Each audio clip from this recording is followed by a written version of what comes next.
Hi guys, welcome back to Coffee and Cars and welcome to today's video. Now in today's video, we've got a Defender 110 with us. It's a really special one. Might look kind of similar to my old one, but it's different in quite a lot of ways. So let's check it out. So the biggest difference is of course the engine. It is the V8 5-litre Range Rover engine that we all know and love. It's the same sort of engine that used to come in the SVR Sports, the SV Vogues, and also comes in the SVR F-Pacers. So it's a 5-litre supercharged engine, puts out about 520 horsepower. Very different from the 3-litre diesel that we used to have, gives it a lot more power and a lot more soul. And yeah, it's just a stunning engine. I got a lot of questions on my old car about what colour it was. It's a very popular colour and it's called Carpathian Grey. And in the V8 Defender, they actually do a thing called a Carpathian Edition, which is what this one is. Basically, you get the same Carpathian Grey paint, but it comes with a factory matte PPF over the top, and you get the gloss black accents, and you also get some 22-inch wheels. These ones are a little bit different to that though. Some of you might have noticed that this isn't just a regular Defender 110 V8, but we'll get into that in a little bit. So this model is officially called the P525, and it of course carries that 5-litre JLR engine that we all know and love. But it's not just as simple as bolting that engine into the old Defender 110. They've had to beefing up the chassis, change the spring rates of the suspension, and they've also added a dynamic mode, which basically just stiffens everything up and makes it feel a little bit more sporty to drive.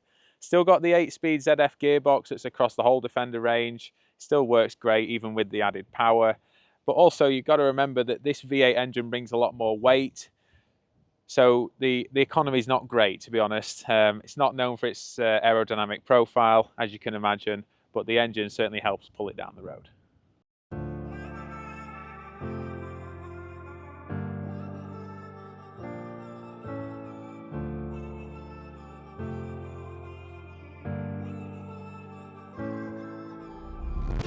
So who are Urban Automotive?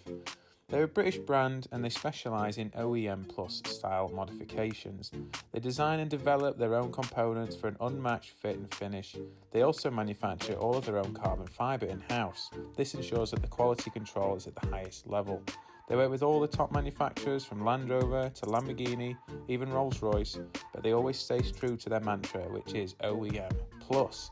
The Urban experience is a tailored way that every single one of their customers gets an individual service that exceeds expectations on every level. My Defender has the Urban Wide Track kit and the results are simply incredible.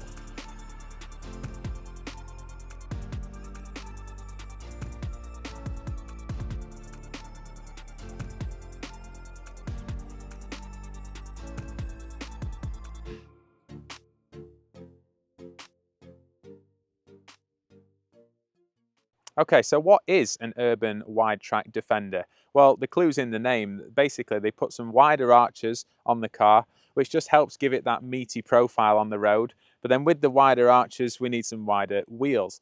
Urban work very closely with Vossen, and they create their own wheels. Vossen make them, but they are Urban wheels. These ones are 23 inches. Again, huge rims. I mean, I had 18s on my last ones, but just fill them arches beautifully. What else happens around the front? Well, one really neat feature that they do is they put a square daytime running light in the front bumper, so you instantly know that it's an Urban car when it's coming towards you. And then they've got the sun bar. Now, that is officially for use only off-roading, because when you put it on, it's like a collapsed sun when it comes on. It reminds me so much of that Top Gear episode where they were in the ice and Clarkson kept blinding May with his collapsed sun, as he kept calling it, and that's what I keep referring to it as well. So just flipping it around to the back as well, what else comes within this Urban kit? Well, if you watch my previous videos, you know I'm a big fan of a tyre cover on the back of these cars. This Urban one is gorgeous, really. So it's gloss black on the front, leather around the side. I really, really like that. On top, we've got a spoiler. Again, just adding to that sporty feel. It is a V8 car at the end of today. Mud flaps, helps keep it clean. And then just to add a little bit more noise, we've got a full Miltech exhaust as well, so we can really hear that V8 grumble. So, what's changed inside? Well, not a lot, to be honest, because my old one was pretty well spec'd. There's a couple of little differences, more from the V8 sort of side than the Urban side. First thing is the Alcantara steering wheel. feels a little bit nicer, and again a bit sportier than the leather one that came with it. The seats are a little bit different. You get Alcantara in the middle, so they do grip you a little bit more and sort of hug you, which is nice, especially when you're kicking on. And then a couple of things from a spec perspective: heads-up display. If you watch my old one, you know I wanted that, and the black headliner, because the old one had cream and I much prefer the black.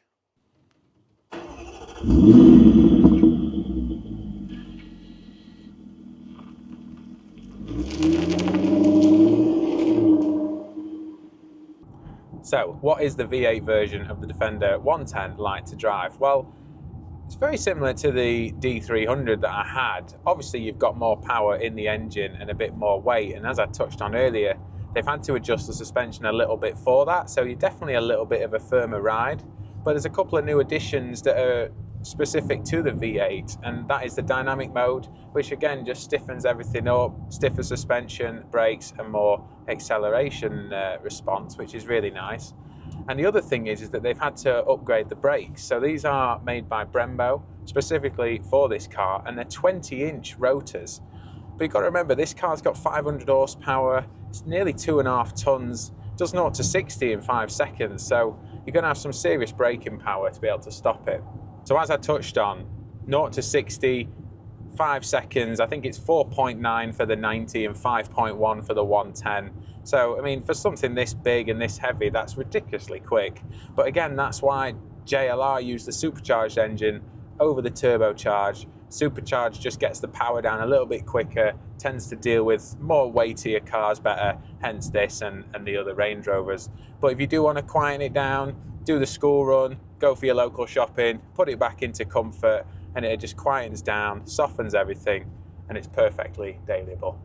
So you're probably thinking to yourself, well, it looks better, it sounds better, it goes better, it's a win-win. Well, it does come at a little bit of a cost, and that is fuel economy. Jaguar Land Rover, they quote 19.5 mpg. I'm seeing more like 14, 15, 16, but if you're bothered about that sort of thing, then this isn't the car for you. I mean, it's a 5-litre supercharged V8. It's never going to be good, but it is something to consider when you buy it. Filling it up, it does take a big lump out of your bank balance every time, but I think it's worth it. The smiles that it gives you and the enjoyment, I think it's a worthwhile cost. One bugbear I do have with the car is, as good as the Miltech exhaust sounds, there's actually not a lot of control over the exhaust flaps, because it does have a switchable exhaust where you can open and close the flaps. The only way to do it though is by putting it into dynamic mode. But it also means that you can't close the exhaust flaps. So whether you want them open or closed, it'd be nice if there was a button where you could choose, because for example, on a cold start, it's frighteningly loud, but at the same time, sometimes I don't want to be in dynamic mode and I just want it a bit louder. So one thing I would say is that it could do with a switchable exhaust button. But in general, from a day-to-day usage, like I say, you can put it into comfort. The seats are comfy, the heated seats, sat-nav, CarPlay, new heads-up display. I honestly can't fault it. The only thing is, I just wish you could manually open and close the exhaust flaps. So there you have it, guys, my urban wide track V8 110 Defender. And if you watched the channel before, you know how much I love the old 110.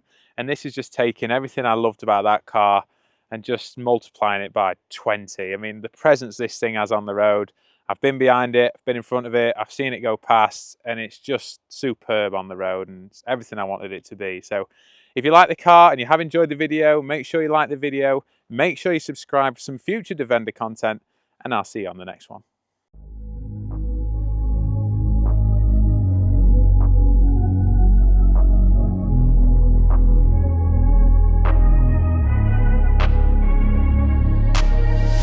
I'm changing who I am, I'm making a new plan, rearranging my life, and I won't look back ever again.